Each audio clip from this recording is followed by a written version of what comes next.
নোয়াখালীর সুবর্ণচর উপজেলার ২ সহোদর সহ ৩ রেমিট্যান্স যোদ্ধা ওমানে কর্মরত অবস্থায় মৃত্যুবরণ করে।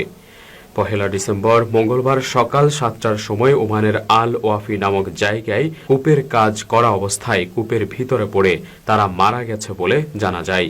নিহতরা হলেন সুবর্ণচর উপজেলার চর আমানুল্লাহ ইউনিয়নের ২৭ দোরন গ্রামের দরবেশ বাজারের পশ্চিম পাশে জরুর বাড়ির মোস্তফা ও নাসির এবং ৭ নং পূর্ব চরবাটা ইউনিয়নের আনসার মিয়া হাটের পূর্ব পাশের আলমগীর।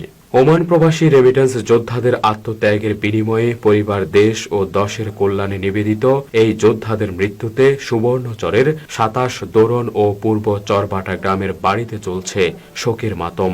৩ রেমিট্যান্স যোদ্ধার মৃত্যুতে সুবর্ণচর উপজেলা প্রেস ক্লাবের পক্ষ থেকে গভীর শোক ও তাদের রুহের মাগফিরাত কামনা এবং শোক সন্তপ্ত পরিবারের প্রতি গভীর সমবেদনা জানানো হয়েছে।